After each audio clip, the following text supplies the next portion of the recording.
Hello everyone, it's Carene with Carene Loves to Plan. Thank you for joining me in my little corner of the internet where I talk all things planners, fountain pens, and fountain pen inks. I forgot what I normally talk about for a second there.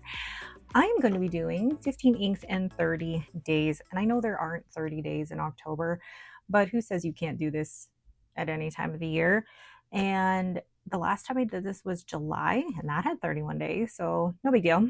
But basically, I like doing 15 inks 30 days rather than 30 inks 30 days is because it allows me to use a pen and ink combination over 2 days. But also, this structure allows me to use a lot of pens and a lot of inks in a short amount of time.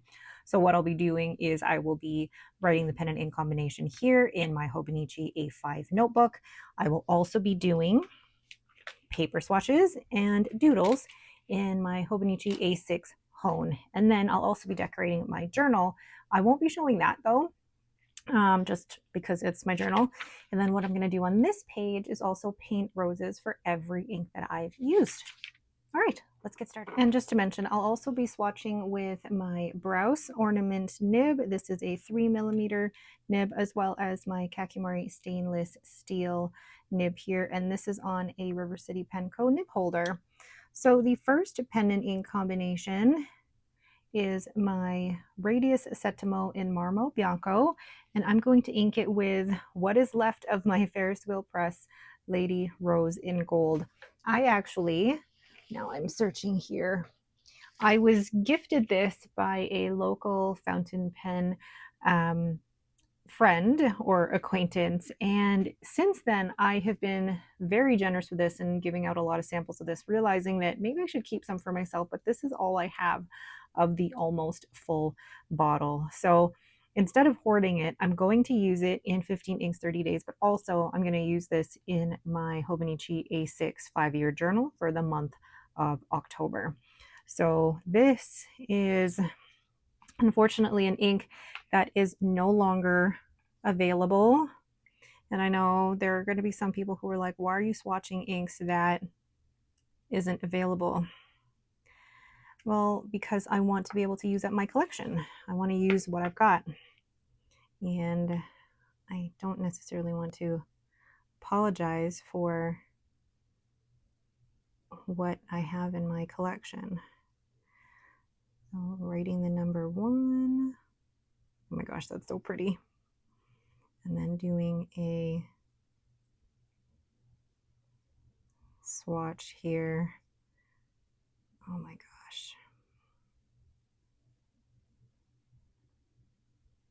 Okay, I'm not talking while I'm doing that because it's 1, mesmerizing, but 2, I just want to focus on the stroke itself. It's so, so pretty. And then I'm just cleaning off my nib here. Here we go. So I'm going to write the ink first in this instance rather than the pen. So the ink is Ferris wheel press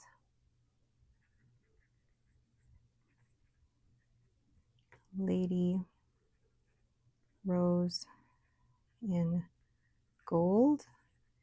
And the pen is my Radius Settimo Marmo Bianco. Oh, already I'm so looking forward to using this combination. Lovely. All right, so here in my A6 Hobonichi Hone, I have 6 different papers plus the Tomoe River paper.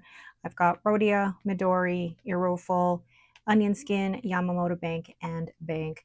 So I'm going to just use my paintbrush here. Oh, that still has a little purple left. Hold on. So I'm going to paint a little bit of this on Tomoe River paper, and then the Rhodia. I can't remember even the last time that I used this. It must have been so long ago because I was hoarding it. But it's one of those inks where I'm like, I've just got to use it. And then remember it fondly when I look back on it in my A6 5-year journal. I love the dusty pink of this, but then the gold shimmer really adds something to it. So let's go ahead and paint the rose. I love painting roses in my hone, but I really want to work on drawing different flowers and really working on that drawing skill and also learning how to paint others. And I do know how to paint others, but the rose is one that's comforting for me and one that I regularly turn to. I think it shows off the effects of the shading and the glitter shimmer really well in here. So just drawing the grid out for my Zentangle, and this is a ruler that I purchased at Michael's back in 2017, but somebody had told me that they had purchased this at Walmart actually in their crafting section, so take a look for it there. And then just doing a simple doodle or Zentangle where I'm just drawing curved lines corner to corner and bringing it in, and it looks so cool once it's done. And there is the finished Zentangle or doodle. I really love the way that this ink looks. I love the dusty pink. I love that the gold shimmer is not too in your face, that it really accents and emphasizes the dusty pink without taking over it. And I really love how this looks on the different papers. It looks more coral on the Midori paper, and then that really lovely dusty pink that I have come to love. Oh, lovely, lovely, lovely, lovely. This ink was so lovely to use. There were no issues in the fine nib. There was great flow and consistent shimmer. It was just lovely. So I gave the ink a 10, the flow a 10, and the comfort level of the Marmo Bianco a 9. Overall, I was really, really happy with this combination. I love the overall color of the ink, the consistency of the shimmer. The only thing that I do not like is the fact that this is a limited edition and is no longer available. So I might have to play around with the inks that I have and see if I can add gold shimmer to it to get something similar. But I do apologize that I have featured an ink here that is no longer available, but I really wanted to use it. So yeah. All right, so that is Ferris Wheel Press Lady Rose in Gold. The next pen and in combination, or day 2 of 15 inks 30 days, is going to be Van Diemen's Overcast, and I have it inked in my Zodiac pen Virgo model in the abalone. So let's go ahead and take some of this ink and put it on my Browse ornament nib. I had to ask myself, did I clean this? I should have cleaned it. Ooh, that had a lot on there. I don't know why that's coming out, but I can make it look like that. Actually, I'm going to grab my paintbrush and try and soak some of that up. There we go. Yeah, I don't know why my nib had all of that come out there. But look at this ink. You can already see some of the chromo shading happening here. Look at that. And this abalone pen is probably the perfect match for it because of just all the colors that we're going to see in it. It's just cleaning off my nib here. Oh, where's my pen? And the ink is Van Diemen's Overcast, and the pen is my Zodiac Penco Virgo in the abalone, and this abalone, and this has an extra fine nib. So now I'm here in my A6 Hobonichi Hone and going to paint this. Oh gosh, you can see it transform even before it dries. Like all the chromo shading that's happening already. Look at all the pinks and the greens and the blues. That is phenomenal. Oh my gosh. So fun. Wow. Now I'm going to paint my rose on this side because I want to actually use up this whole grid for just a very, very simple doodle. Oh, like this. October 4th is Cinnamon Roll Day and Thursday is PenChalet Day. This makes me think that there must be many other delicious food days in Sweden. I'm painting my rose here. And if you're not familiar with my method, it's really just C curves starting with light pressure, heavy pressure, light pressure, light pressure, heavy pressure, light pressure. And being able to do that over and over again is actually really meditative. Oh my gosh, I love how that's looking. Now I want to keep this pattern very simple. It's really just going to be circles over and over. And I think this is the best way to be able to see all of that chromo shading. I'm going to do one whole row here, and then I'll show you once it's all done.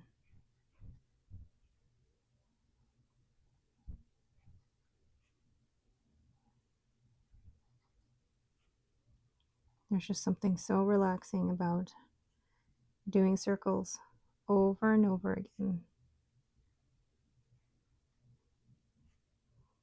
But also it really lets the ink pool and again show off the properties of the ink that you may not normally see when you're just writing with a pen and ink. And don't worry if the circles aren't perfect, because when you look at the overall bigger picture, all those imperfections kind of blend in together to make a really cool looking doodle. Just enjoy the process. So there is the overall finished doodle. There is something so comforting about being able to do circles over and over again, but I also want to show you how it really shows off the shading and the chromo shading in that ink. I thought this was a perfect ink to do that type of doodle, and it really shows it off in here. Like you could really see the pink, and I mean all of the tones that you're seeing here in the swatch, you're seeing with an extra fine nib in these circles, and I love that about this ink in particular, because you don't always get that. You don't always get the characteristics of the swatch in a fine nib or an extra fine nib. So I was very, very impressed by that. But I love how the Midori paper, there's more green in the edges and a little bit on the Aerofil paper, but you don't see that coming out as much on here. It's just such an interesting ink and always so cool to test on different papers. I was very pleasantly surprised with how this ink looks in an extra fine nib and how the shading really, really comes out. And this ink has a great flow. So I gave the ink a 10, the flow a 9, and the comfort level of the Virgo a 9. Again, really pleasantly surprised by this combination, but I also love how much the ink really, really matches with this pen. Now, this is one of those pens that I'm probably going to do a little video sometime this month. This is a pen that I am considering selling. Why? I will go into that more in another video, but it's a beautiful pen. I do love the abalone, but there's something that I have to put this on a list and consider whether or not I am actually going to sell it. It's on my maybe list. But anyway, overall, beautiful combination, great ink, one that I'm probably not going to buy a bottle of, but I will be keeping it for future use. So that is Van Diemen's Overcast. So here we have ink number 3, day number 3, ink number, which one do I call it? But ink number 3, we have Van Diemen's Daybreak with my Leonardo Memento Zero Grande 2.0 in Angel Skin. That is a mouthful to say. And this pen I've had in my collection for a couple of years now, but it's been one that's been on the verge of being sold a couple of times. But then every time I use it, I love it. So then I'm going to use my ornament nib here to write out the number 3, and that is a lot of ink that's going on the paper, but it's lovely. And then the swirl or the swizzle. I don't know what to call this. I love being able to do this. It's relaxing, but also I love the overall effect once it's done. So then we'll go ahead and use the pen here to write the name of the ink, which is Van Diemen's Daybreak. And this was a sample that I purchased from Van Ness at the San Francisco Pen Show. And this is my Leonardo Memento Zero Grande 2.0, angel skin, and this has a fine nib. Fine? Fine. I'm gonna have to double check. So we'll then go ahead and paint in my A6 Hobonichi Home. What a lovely soft pink, but also I feel like there's hints of brown in there too, and a little bit of purple. So that's on the Rhodia paper, on the Midori, then the Aerofil. It actually looks a little more purple on that one. And then the onion skin. I love the feel of onion skin paper, but I also love how it crinkles. And then Yamamoto Bank and Bank. Look at already, like there's the words, Karina, the pooling that's happening towards the edges, or the edges are looking a little bit more green. This here is interesting because it looks more gray in these two. And I don't know if the camera is really picking that up, and I apologize for that, but it looks more gray or green in these two papers, whereas it really sticks to the pinky purple or lilac color on the onion skin. Really interesting. So then we'll go ahead and paint the rose. And oh, I realize my paintbrush is hitting my stand here, so I gotta be careful. Love it. I am actually working my way through this drawing book where I'm trying to draw different florals and things just to get myself back into drawing again. And so far it's been lovely. Oh, look at that. So let's do our doodle. All right, so I won't do like a specific pattern like I've been doing from Farnika Carney, but this one was, I guess, inspired by the account itchy.day on Instagram. So they did a square and then 4 lines and then a square. And this will probably take me ages, but already I love it. And you go square by square, row by row. And then I'll show you as well, like the following row or the second row is not going to look exactly like this. The row underneath is going to have 4 lines and then a blank space and then 4 lines and then a blank space. So this will be really fun to see once this is all done. And already you can see the different effects of the ink, which you wouldn't normally see if you were just writing with it. That's why I love doodles so much. And there is the finished doodle for Van Diemen's Daybreak. I'm going to bring this closer so that you can see some of the shading properties that you're getting in those squares. Are really, really fun. But also look at the difference that's happening in the Yamamoto Bank and the Bank papers and how they look completely different to all the other swatches. These look way more gray with a bit of green than the pink that's showing in the Rhodia, Midori, Aerofil, and the onion skin, and even the Tomoya River paper. Gorgeous ink. Really, really fun, but also worked really, really well in my Angel Skin Memento Zero Grande 2.0. This was a wonderful combination. The ink has above average flow. It's got a beautiful color, but it's actually not too much chromo shading that you're seeing in the writing. So for that, I'm going to give the ink a 9, the flow a 10, and the comfort level of the Memento Zero Grande 2.0 a 9. It took me a while to get used to the size of this pen, but now I am loving the size of the Memento Zero Grande 2.0. But yeah, the two together were a fantastic combination. The nib on this is the 14 karat nib, and it's just lovely, lovely with that ink. Now this ink, is this one I'm going to probably keep as a sample, or am I going to give this one away? I'm thinking I will probably give this one away and be happy with how I've used it for 15 inks 30 days. So that is Van Diemen's Daybreak. Next up, we have ink number 4, which is a Troublemaker Butterfly Dream. And I have this inked, oopsie, I have this inked in my Waterman Carene Sea Green Shimmer. This ink, you can't really tell, but there is all of that shimmer that is up in there. And I'm going to put this on my speed, no, it's not my speedball bee nib, it's my Browse ornament nib. I have to get used to saying that. And write in my number 4.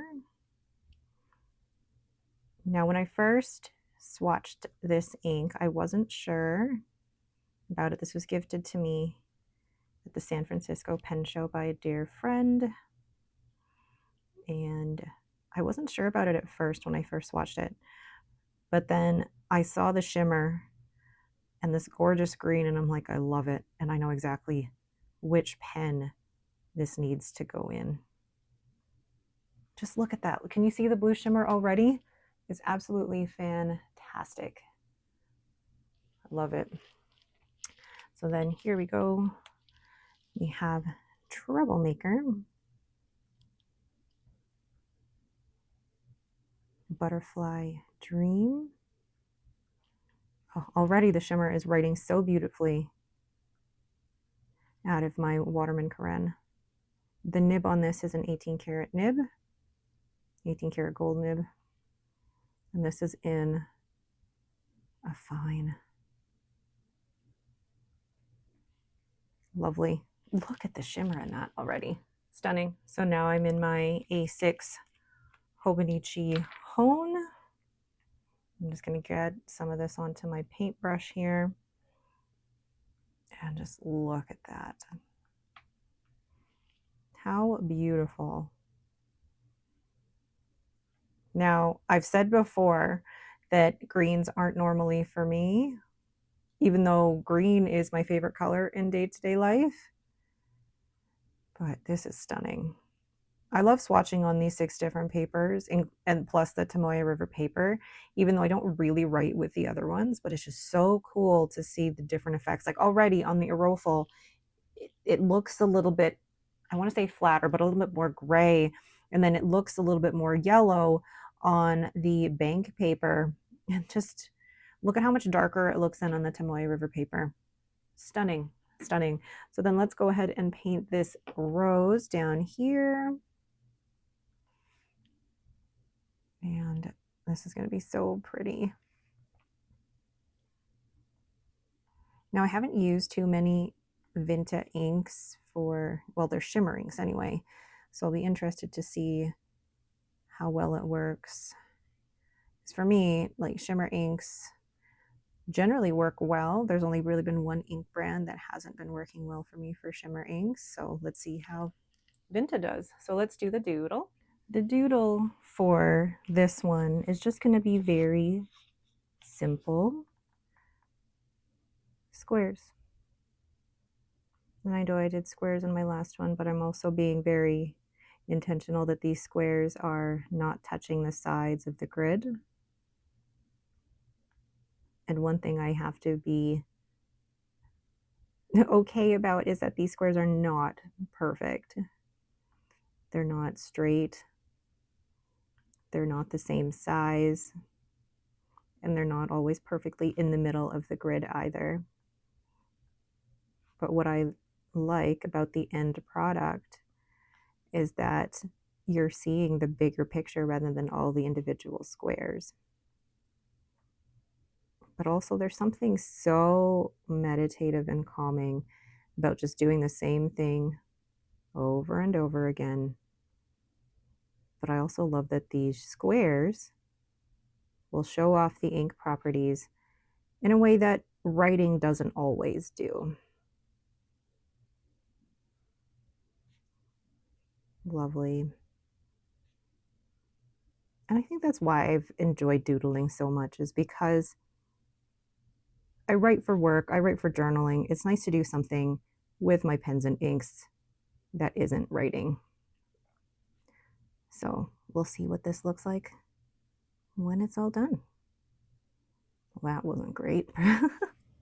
There's the finished doodle for Troublemaker Butterfly Dream, and that is some intense shimmer that you're seeing there, to the point where it doesn't even look like shimmer. It looks like sheen rather than shimmer there, but it looks so beautiful swatched here on the Tomoe River paper. It's a beautiful green.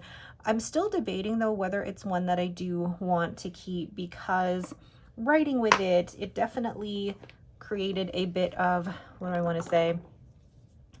Looked like there was deposits of shimmer basically there. Can you see that? It just doesn't look great coming out of my Waterman Carene. But also when writing with it, it was lovely. It was lovely writing with it, but I'm just not a fan of how it looks like sheen rather than the shimmer effect that you're getting here. So I'm kind of split on this one. This is a lovely ink, but I'm not sure how I feel about the shimmer. I mean, the distribution is a little inconsistent and it can actually look like sheen, which for me is a little troublesome because I am quite light sensitive. So I gave the ink a 7, the flow a 9, and the comfort level of the Carene a 9. I mean, I love writing with this pen. It's absolutely lovely, but I don't think this is an ink that I'm going to keep in my collection. So that is Troublemaker Butterfly Dream. Ink number 5 for 15 inks 30 days is Robert Auster Muddy Crown, and I have this inked in my Walltown, I forget the model of this, but it's in my Strata Quartz. No, it is not an exact match, but I am okay with that. Kind of like Grace of Wildly Imaginable. She doesn't always do matchy-matchy. She wants to match the nib to the ink rather than the pen to the ink, because sometimes some inks, well, actually all the time, oh, that is a lot of ink. That is a lot of ink. I'm gonna have to pick some of that up with the paintbrush. But yeah, sometimes there's certain inks that just go better with certain nibs, and that is okay. Oh, look at that. All right, so we have, what do I have in here? I have the, this is the San Francisco Pen Show nib from 2023, and I don't think I had this ground into anything, or maybe it is an architect nib. I really need to figure that out. So this is Robert Auster Muddy Crown, and this is in my Walltown. Okay, now I actually have to look up my spreadsheet because I need to figure out the name, like the model of this pen. So this is my Walltown Onslow. There we go. Onslow in the Strata Quartz with an extra fine nib. I'm just going to do some testing because no, it's just a regular extra fine nib, but look at that. Oh, I can see some sheen there. I can see some sheen. So I'm now in my A6 Hobonichi Hone. I'm going to paint, oops, I already got some on the Tomoe River paper. It is a beautiful, lovely, lovely purple. It's almost like a regal purple. What makes it muddy? What would classify this as muddy? So I want to see if the sheen is going to come out. I'm going to grab some of the ink that up there. And then lastly on the bank, see if we can see any of that sheen. There's a lot of shading happening on the Midori paper, but I'm not seeing a lot of that sheen yet on these papers. We'll see. So we'll go ahead then and paint my rose. And one thing I will add to this is actually a little bit of water so that we can see if there's any effects of adding it to the water, because sometimes some of the properties come out when you add a little bit of water, which is interesting because you wouldn't necessarily dip your fountain pen into water. But beautiful. So now we're going to try a slightly different pattern here and see, do I want to do it super tiny or do I want to do it too? Let's do super tiny. We're just going to do that. Okay. And then just do that over and over again. And with an extra fine or a fine nib, that process of going over that and over that again. Like for me, I love the tiny, crisp lines. For some people, it would probably drive you nuts. But I love it. It's just another way of using your fountain pens and inks, because that's why we buy them, right? We buy them to use them. Oh, I know. There's that meme out there that basically says collecting, or basically buying for your stationery hobby versus using your stationery items are completely two different things. And I totally get that. But for me, I really want to use what I've acquired, because I wouldn't have acquired it in the first place if I didn't want to use it, right? Now it's just, for me, the hard thing is making sure that I keep using what I've acquired past the first time I use it. Okay, this looks cool. Now I think the row underneath, I'm going to go the opposite way, like this. Oh yeah, that's going to look cool. And there's the finished doodle. I really love how that turned out. This was really fun with that extra fine nib and seeing all those details and then seeing how it looks all done. So fun. I really love the base color of the ink, but what I have found is that it does have a little bit of a sheen to it, which I wasn't a fan of. So this may not be an ink that I actually keep. It's beautiful, but if there's any hint of sheen in an ink, unfortunately, it's not for me. A sheen is a deal breaker for me because I am so light sensitive. This had great flow out of the extra fine nib, and it had a lovely purple base color, but unfortunately, I'm not a fan of the sheen, and that one is a deal breaker for me. So I gave the ink a 7, the flow an 8, and the comfort level of the Walltown Onslow a 9. I mean, it was a little unfortunate, but I mean, I do have plenty of beautiful purples in my collection, so I don't necessarily need another one, but I am loving this Walltown Onslow in the Strata Quartz. I love the finials of this, and it's just an overall really beautiful and comfortable pen. So that is ink number 5, Robert Auster Muddy Crown. So there are inks 1 through 5 of 15 inks 30 days. And my favorite is probably going to be that Ferris wheel pressed Lady Rose in gold. I love the pen. I love the ink. It's just a fantastic combination. And I'm so glad I get to use that all month. All right, but that is it for me. Thank you all so much for watching. And make sure to watch the rest of this series for October, where I will have inks 5 through 10 and 11 through 15 coming up in the next few weeks here. Thank you all so much for watching, and have yourselves a great day.